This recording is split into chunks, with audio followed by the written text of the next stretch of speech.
Tirath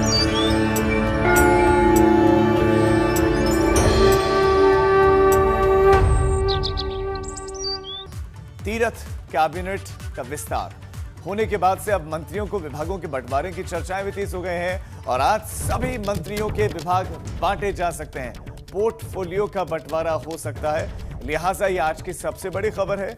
Tirath cabinet का ये विस्तार होने के बाद से अब चर्चाएं इसी पर है कि कौन सा विभाग किस मंत्री को मिलेगा। आज सभी मंत्रियों के विभाग बांटे जा सकते हैं। कल भी पूरे दिन भर पोर्टफोलियो के बंटवारे पर मंथन होता रहा और आज बंटवारा हो सकता है। और कल शीर्ष नेताओं के साथ ये बैठक हुई थी, बैठे थे, चिंतन मंथन हुआ था। क्या त्रिवेंद्र कैबिनेट जो रही थी, त्रिवेंद्र जो कैबिनेट थी, क्या उसी तरह का हो सकता है? क्योंकि बहुत से सदस्य उसी कैबिनेट का हिस्सा थे और इस कैबिनेट का भी हिस्सा है, तो क्या ये पोर्टफोलियो उसी तरह का हो सकता है या इस बार कुछ बदलाव देखेंगे? हमारे संवाददाता विनोद इस खबर पर ज्यादा जानकारी के साथ जुड़ गए हैं। विनोद, कैसी हो सकती है, जो किसके पास कौन सा विभाग जा सकता है, क्या क्या चर्चाएं प्रदेश में चल रहे हैं, कब तक अनाउंसमेंट हो सकती है? जी राजीव, देखिए पोर्टफोलियो का जो लिस्ट है वो बनकर तैयार हो गई है और सीएम की हो या फिर मंत्रिमंडल के तमाम जितने भी मंत्री हैं, राज्य मंत्री हैं, उनकी ताजपोशी के बाद अब इंतजार इस बात का है कि आखिरकार कौन कौन सा विभाग किन किन मंत्रियों को मिलने वाला है। हालांकि पूर्व में जो मुख्यमंत्री रहे हैं उनके पास में करीब 44 विभाग थे और उनके जो बड़े बड़े महत्वपूर्ण विभाग थे, अब ये भी बताया जा रहा है, जो जानकारी मिल रही है कि उनमें से कई महत्वपूर्ण विभाग अलग अलग मंत्रियों को दिए जाए। खासकर स्वास्थ्य सबसे बड़ा महकमा है और उसको कहीं ना कहीं एक स्वास्थ्य मंत्री अलग से बनाए जाने की भी बात चल रही है, ऐसी जानकारी भी जरूर मिल रही है।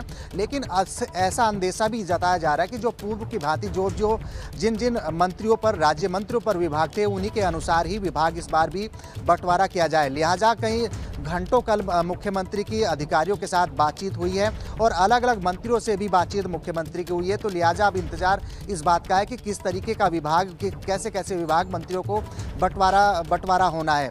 ऐसे में लगातार आज की जानकारी जो मिल रही है कि आज भी मंत्रियों का बंटवारा, माफ कीजिए, विभागों का बंटवारा हो सकता है। तमाम लिस्ट जो है वो तैयार है, लेकिन अब थोड़ा इंतजार करना पड़ेगा। राजीव, विरोध इंतजार तो सभी कर रहे हैं, लेकिन क्या किसी तरह की कोई भागदौड़ देखने को मिल रही है? क्या कोई भागदौड़ देखने को मिल रही है? इस पर मैं आपसे जवाब लूंगा, लेकिन इस बीच में बिशन सिंह चुफाल ने क्या कुछ कहा है वो एक बार आपको सुनवाते हैं। माननीय मुख्यमंत्री जी ने सबसे विधायकों से अलग अलग से मिले और उन्होंने कहा आप अपने हिसाब से विभागों के नाम दीजिए जिसमें जिसकी रुचि है। तो सभी मंत्रियों ने अपने अपने हिसाब से जिसमें काम करने में उनका अनुभव है वो हिसाब से नाम दिए। पहले मैंने कहा कि जो विभाग पहले मेरे थे उन्हीं को यदि दिया जाए तो मुझे ठीक है, ये कहा। तो बिशन सिंह चुफाल को आपने सुना और हमारे संवाददाता विनोद लगातार हमारे साथ बने हुए हैं। अपने दिल की बात बिशन सिंह चुफाल ने तो बताई है, लेकिन मैं आपसे जानना चाह रहा हूं कि सबसे मलाईदार जो विभाग हैं उसकी जिम्मेदारी उनको मिल जाए, उसके लिए क्या किसी तरह की कोई भागदौड़ दिख रही है? जी राजीव, देखें ऐसी कोई भागदौड़ विभागों को लेकर नहीं बन रही है, ना दिखाई दे रही है, लेकिन इंतजार सभी मंत्री, राज्य मंत्री कर रहे हैं कि आखिरकार कौन कौन से विभाग उनके पास आते हैं। अब राज्य सरकार के सामने एक साल है, सबसे बड़ी चुनौती 2022 निशाने पर है, तो उसी के अनुसार ही विभागों का भी बंटवारा होगा।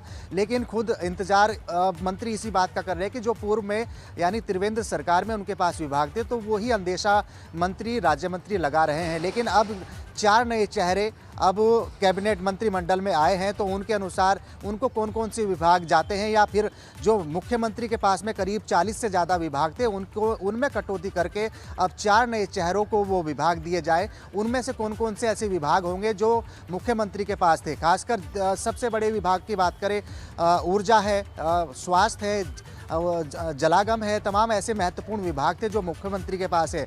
उनमें से कटौती करके अब किन के मंत्रियों के खाते में वो विभाग जाएंगे, उसके लिए तो इंतजार करना पड़ेगा। लेकिन अब मंत्रिमंडल में 4 चेहरे नए शामिल हुए हैं, तो उनको कौन से विभाग मुख्यमंत्री की ओर से सौंपे जाते हैं, उनको क्या प्राथमिकता दी जाती है, वो इंतजार करना पड़ेगा। लेकिन कहीं ना कहीं अब इंतजार आज का ये जरूर माना जा रहा है कि जो जानकारी निकल कर आ रही है कि आज विभागों का बंटवारा हो सकता है, क्योंकि कई घंटे कल मुख्यमंत्री की अधिकारियों के साथ बैठक की है और मुख्यमंत्री ने अलग अलग मंत्रियों से, राज्य मंत्रियों से ये भी बात की है कि अगर आपकी रुचि किसी भी डिपार्टमेंट है तो आप बताइए, उसी विभाग को आपको सौंप दिया जाएगा। लेकिन अभी मुख्यमंत्री ने अलग अलग बात मंत्रियों से की है, राज्य मंत्रियों से की है।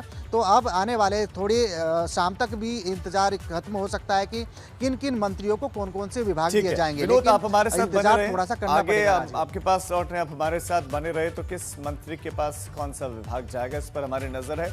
आज ऐलान भी इसका हो सकता है। तो बीजेपी सरकार के 4 साल पूरे होने पर होने वाले कार्यक्रम स्थगित कर दिए गए। दरअसल 18 मार्च को बीजेपी सरकार के कार्यकाल के 4 साल पूरे हो रहे थे। 18 मार्च को 4 साल पूरे हो रहे थे, लेकिन इस दौरान जो कार्यक्रम रखे गए थे उनको स्थगित कर दिया गया है। इस दौरान विधानसभा वार कार्यक्रम तय किए गए थे, बड़ी मंत्रणा हुई थी। उसके बाद ये तय हुआ कि कैसे कार्यक्रम किए जाएंगे 4 साल पर, कैसे लोगों को बताया जाएगा कि 4 साल की उपलब्धियां ये हैं। लेकिन उन कार्यक्रमों को स्थगित कर दिया गया है। कार्यक्रम से कुछ दिनों पहले ही अब सीएम चूंकि उत्तराखंड के बदल दिए गए हैं, तो ऐसे में ये कार्यक्रम भी स्थगित हो गए हैं। शायद यही वजह है कि कार्यक्रम स्थगित कर दिए गए। तो मुख्य सचिव की तरफ से इसका आदेश जारी कर दिया गया है। विनोद हमारे संवाददाता हमारे साथ बने हैं। विनोद, 4 साल सरकार के पूरे हो रहे हैं। 18 तारीख को 4 सालों के मौके पर कार्यक्रम रखे गए थे, लेकिन ये कार्यक्रम स्थगित क्यों करने पड़े? 4 साल में जो काम किया, जनता ने जो कार्य देखा, या सरकार को जो लगता है कि उपलब्धियां हमारी रही, वो तो जनता के बीच में जाना चाहिए था। फिर क्या ये अभी स्थगित है? क्या आगे हो सकते हैं? ये क्या आगे बताया जा सकता है जनता को कि 4 साल की उपलब्धियां ये हैं हमारी? जी राजीव, देखिए, वर्तमान सरकार को आगामी 18 मार्च को 4 साल पूरे हो रहे हैं। इसके चलते जो पूर्व के मुख्यमंत्री थे, उन्होंने 18 मार्च को पूरे ही राज्य में यानी 70 विधानसभाओं में सरकार की उपलब्धि गिनाने के लिए अलग अलग कार्यक्रम किए जाने की घोषणा की थी। लेकिन अब राज्य में नया मुखिया मिल चुका है, सरकार तो वही है लेकिन मुख्यमंत्री अलग हैं। तो उन्होंने त्रिवेंद्र सिंह सरकार का जो फैसला था, यानी 18 मार्च को पूरे प्रदेश की 70 विधानसभाओं में सरकार की उपलब्धि बताने वाले तमाम कार्यक्रमों को आज तीरथ सिंह रावत ने पलट दिया है, उनके फैसले को हटा दिया है, जिसके आदेश मुख्य सचिव की ओर से भी जारी कर दिए गए हैं। अब आगामी 18 मार्च को जब सरकार के 4 साल पूरे होंगे तो विधानसभा वार में कोई ऐसा कार्यक्रम नहीं होगा, यानी सरकारी कार्यक्रम कोई नहीं होगा। लेकिन छूट ये भी है कि अपनी जो भी जिस विधायक की विधानसभा में कोई कार्यक्रम अपनी मर्जी से वो रखना चाहता है, सरकार की उपलब्धि जनता के समक्ष बताने चाहते तो वो कर सकता है। लेकिन अब कोई सरकारी कार्यक्रम नहीं होगा। और ये बताया जा रहा था एक बड़ा भव्य कार्यक्रम डोईवाला क्षेत्र में किया जाना था, जिसकी घोषणा खुद पूर्व मुख्यमंत्री त्रिवेंद्र सिंह रावत ने की थी। लेकिन अब नया मुखिया तीरथ सिंह रावत ने ये आदेश पलट दिया है, उनका जो फैसला था उसको पलट दिया है कि अब कोई कार्यक्रम सरकारी और बड़ा भव्य कार्यक्रम सरकारी की उपलब्धि बताने के लिए नहीं होगा। लिहाजा इसको ये भी देखा जा रहा है कि पूर्व मुख्यमंत्री त्रिवेंद्र सिंह रावत के फैसले को अब नए मुख्यमंत्री तीरथ सिंह रावत ने पलट दिया है और सरकार की उपलब्धि बताने के लिए कार्यक्रम रखे गए थे। सिलसिलेवार विधानसभा में कार्यक्रम होने थे, लेकिन अब कोई ऐसा कार्यक्रम नहीं होगा, जिसके आदेश मुख्य सचिव। बहुत शुक्रिया आपका विनोद इस तमाम जानकारी के लिए। 18 तारीख को 4 साल पूरे होने के मौके पर कार्यक्रम बहुत से रखे गए थे, उन कार्यक्रमों को स्थगित कर दिया गया है। अब आगे बढ़ते हैं। आज सीएम तीरथ सिंह रावत का हरिद्वार का दौरा है और मुख्यमंत्री बनने के बाद दूसरी बार हरिद्वार पहुंचेंगे सीएम, यहाँ नेत्र कुंभ में शामिल होंगे। सीएम तीरथ सिंह रावत 11 बजे, सुबह 11 बजे हरिद्वार पहुंचने का उनका कार्यक्रम है। सीएम तीरथ सिंह रावत हरिद्वार पहुंचेंगे। आरएसएस से जुड़ी हुई संस्था सक्षम एक कार्यक्रम करवा रहे हैं, उस कार्यक्रम का हिस्सा बनेंगे सीएम तीरथ सिंह रावत। इससे पहले सीएम रावत ने कुंभ को लेकर देहरादून में अधिकारियों के साथ बैठक की थी। मीटिंग में शासन स्तर के वरिष्ठ अधिकारी शामिल रहे और इस दौरान हरिद्वार महाकुंभ के आयोजन से जुड़ी हुई अहम जानकारियां ली गई। मीटिंग मुख्यमंत्री कैंप कार्यालय में ही हुई और आज वो खुद जा रहे हैं हरिद्वार। आरएसएस से जुड़ी हुई एक संस्था का कार्यक्रम है, उसमें हिस्सा बनना है उनको, लेकिन इसके साथ साथ कुंभ के कार्यों की समीक्षा भी कर सकते हैं। हरिद्वार में चूंकि वो पहुंचेंगे तो 11 बजे हरिद्वार पहुंचने का सीएम तीरथ सिंह रावत का कार्यक्रम है। इसके साथ साथ नेत्र कुंभ में शामिल होंगे। दूसरा दौरा है मुख्यमंत्री बनने के बाद उनका हरिद्वार का।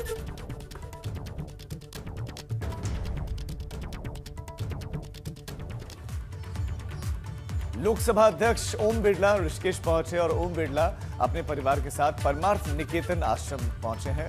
दरअसल उनकी शादी के 30 बरस पूरे होने पर वो निजी कार्यक्रम के तहत ऋषिकेश पहुंचे हुए हैं एनिवर्सरी के मौके पर। और इस दौरान लोकसभा अध्यक्ष ने मां गंगा की आरती की, गंगा स्नान किया, भोजन भी वहां छोटे छोटे बच्चों को उनकी तरफ से करवाया गया।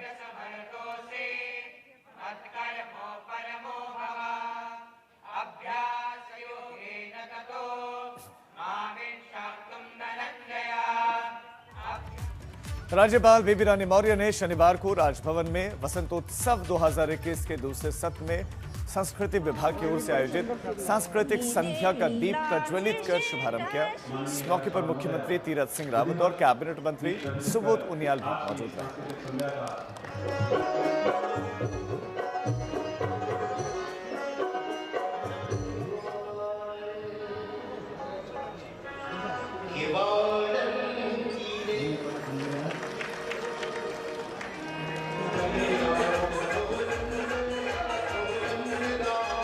वसंतोत्सव कार्यक्रम और आज उत्तराखंड में फूलदेई त्योहार भी मनाया जा रहा है।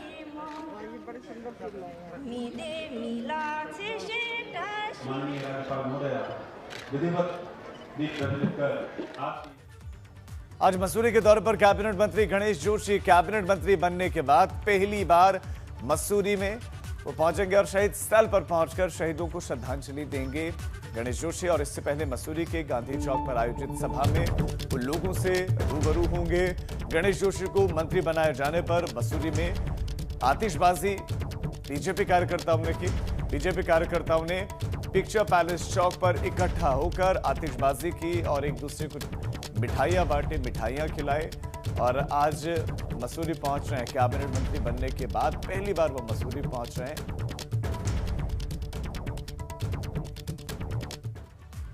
श्रीनगर में आज कांग्रेस की जन आक्रोश रैली है। महंगाई, बेरोजगारी और कई और मुद्दे हैं और इन मुद्दों को लेकर जनता के बीच में कांग्रेस जाने वाली है जन आक्रोश रैली। इसमें हरीश रावत, इंदिरा हृदय से लेकर बड़े बड़े दिग्गज आज श्रीनगर में दिखाई देंगे। श्रीनगर में पानी के मीटरों के विरोध का मुद्दा भी कांग्रेस उठाएगी। बेस अस्पताल में बिगड़े हालातों पर भी कांग्रेस का हल्ला बोल है। सुबह 11 बजे से रामलीला मैदान से ये रैली की शुरुआत होने वाली है और शहर के गौला बाजार में जनसभा की जाएगी। पूर्व सीएम हरीश रावत, इंदिरा हृदय, प्रीतम सिंह, देवेंद्र यादव, गणेश गोदियाल समेत कई कांग्रेसी दिग्गज इसमें शामिल होंगे। श्रीनगर में ये प्रोटेस्ट किया जाएगा। महंगाई, बेरोजगारी तो मुद्दा है, साथ ही साथ स्थानीय मुद्दों को भी उठाया जाएगा। बिजली मीटरों से जुड़ी हुई कुछ समस्या है। हमारे संवाददाता मोहन इस खबर पर ज्यादा जानकारी के साथ जुड़ गए। मोहन, 11 बजे से कार्यक्रम शुरू होना है, ये रैली शुरू होनी है। क्या सभी कांग्रेसी दिग्गज पहुंच गए हैं वहां पर और कहां से कहां तक और कितनी बड़ी संख्या में कांग्रेसी कार्यकर्ता जुट सकते हैं, बताइए।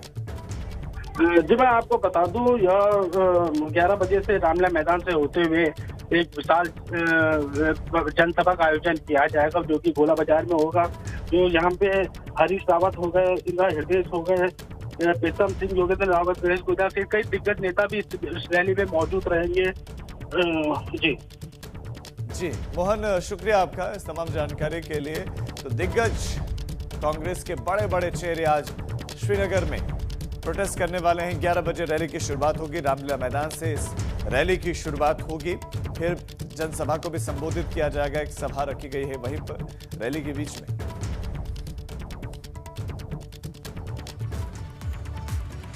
उत्तराखंड कांग्रेस प्रदेश प्रभारी देवेंद्र यादव का उत्तराखंड में 5 दिवसीय दौरा है। देवेंद्र यादव आज से 18 मार्च तक उत्तराखंड में रहेंगे। आज वो श्रीनगर में होने वाली जन आक्रोश रैली में शामिल होंगे। 15 मार्च को रुद्रप्रयाग और कर्णप्रयाग में कार्यकर्ताओं से मुलाकात करेंगे। 16 मार्च को गैरसैंण में बूथ कमेटी की बैठक लेंगे। 17 मार्च को गोपेश्वर, 18 मार्च को नरेंद्र नगर में बैठक करेंगे।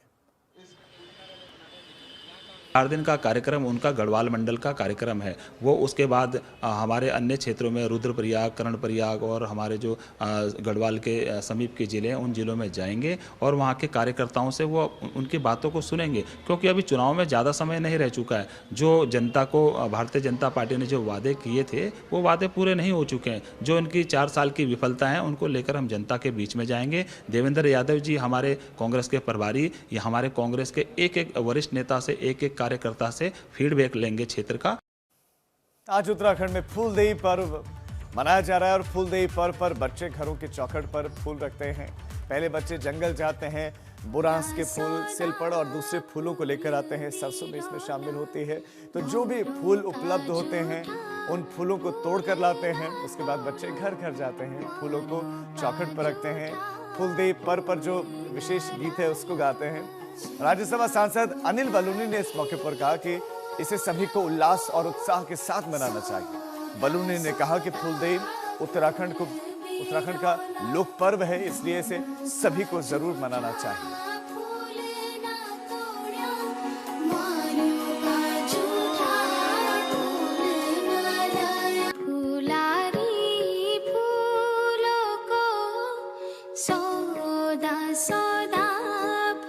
घरों की चौखट पर बच्चे फूल लाते हैं, फिर हर घर से कुछ न कुछ इन बच्चों को उनकी थाली में दिया जाता है, चाहे वो खाने की चीज हो या दूसरी चीजें। किसी भी समाज के विकास में उसके रीति रिवाज, लोक पर्वों का प्रमुख योगदान होता है। आप देखेंगे कि हमारे महान पूर्वजों द्वारा निर्धारित सभी त्योहारों का समय उन्हें मनाने के प्रतीक के रूप में हमारे परंपरागत जीवन की झलक देते हैं। जिस तरह पिछले सालों में हम लोगों ने इगास या हमारे कुमाऊं में जिसको बोर दिवाली कहते हैं, के त्यौहार को हम सब ने मिलकर देश विदेश तक पहुंचाया और वहां रहने वाले उत्तराखंडी बंधुओं ने इगास को एक वैश्विक पहचान दी, यह गौरवान्वित करने वाली है। आइए इस शुभ दिन पर भी हम अपने नौनिहालों द्वारा अपने घर की दहलीज पर पुष्प वर्षा कराए, उन्हें शगुन के तरह तथा उपहार देकर इस त्यौहार को जीवंत बनाए। श्रीनगर में नेशनल हाईवे पर लैंडस्लाइड का लाइव वीडियो सामने आया, जिसमें हाईवे पर पहाड़ी से एक बड़ा हिस्सा गिरता है। ये वीडियो देखकर वहां पर मौजूद लोगों की भी रूह कांप गई।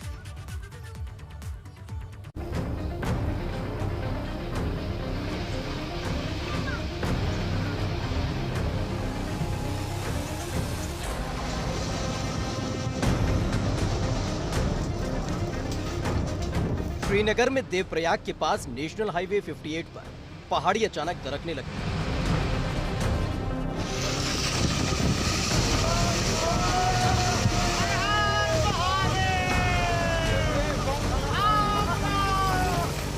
पहले तो पहाड़ी में हल्की से हलचल शुरू होती है,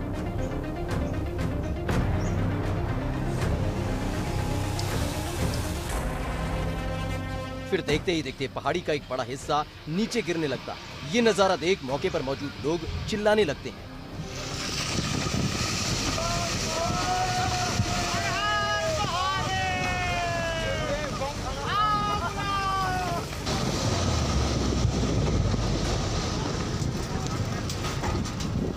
गनीमत रही कि पहाड़ी दरकने की भनक पहले ही लग गई थी, वरना नुकसान कहीं ज्यादा होता।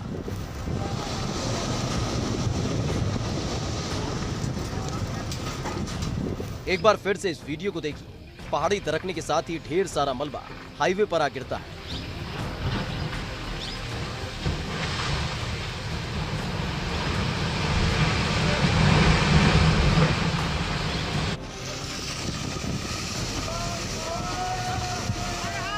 धूल का एक बड़ा गुबार उठता है। इस दौरान राहगीरों में अफरा तफरी मच जाती है। जरा सोचिए, अगर ये मलबा किसी के ऊपर गिर जाता तो क्या होता। एबीपी गंगा के लिए श्रीनगर से मोहन कुमार की रिपोर्ट।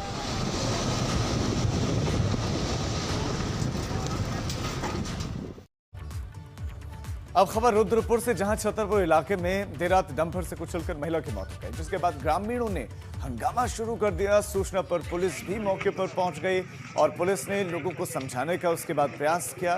काफी समझाने के बाद जब ग्रामीण नहीं माने तो उसके बाद एसडीएम को मौके पर पहुंचना पड़ा। लोगों से उन्होंने बातचीत की और उसके बाद महिला के शव को उठाकर पुलिस ने पोस्टमार्टम के लिए भेजा।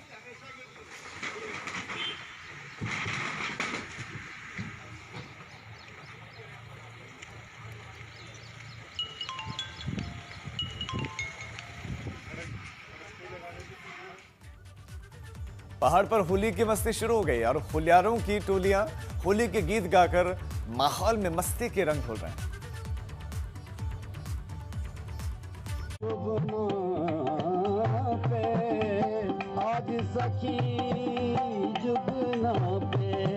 होली उल्लास और उमंग का त्योहार है।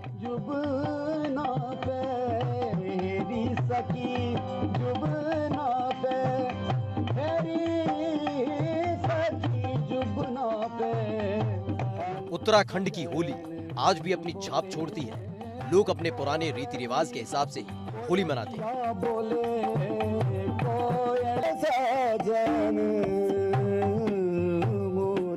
हल्द्वानी में होली के रंग दिखने लगे हैं। कलाकारों की ये टोली होली के पारंपरिक गीत गाकर होली की मस्ती में मस्त है।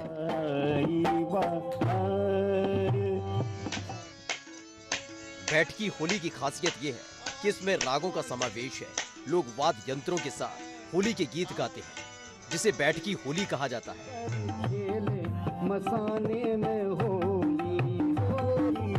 कुमाऊनी बैठकी होली जो विधा है, ये पौष मास के प्रथम रविवार से प्रारंभ होती है। जैसा कि इसमें प्रथम चरण जो है निर्वाण की होली का है और वह पौष मास के प्रथम रविवार से लेकर के और बसंत पंचमी तक चलता है।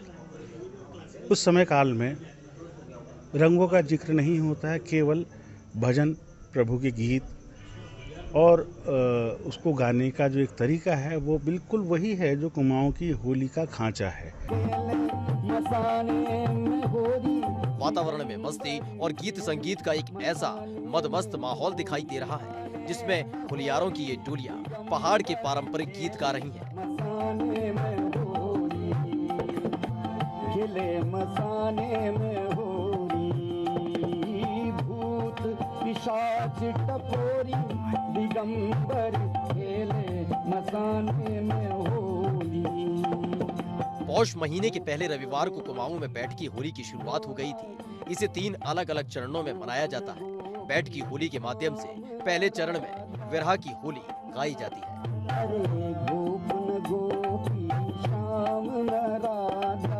देखिए, कुमाऊं की होली जो है वैसे तो बहुत पुरातन मानी गई है। 1860 के बाद तो इसका लिटरेचर मिलता है, लिखित लिटरेचर मिलता है इसके बारे में, लेकिन उससे पूर्व में भी चंदों के टाइम पे लगता है कि इसकी होलियां गाई जाती रही होंगी। चूँकि कुछ होलियों में महाराजा प्रद्युम्न शाह का जिक्र आता है। बसंत पंचमी से होली गायन में श्रृंगार रस खुल जाता है। इसके बाद महाशिवरात्रि से होली में रंग और गुलाल दिखने लगता है। होलियार राधा कृष्ण के भजन गाने लगते हैं।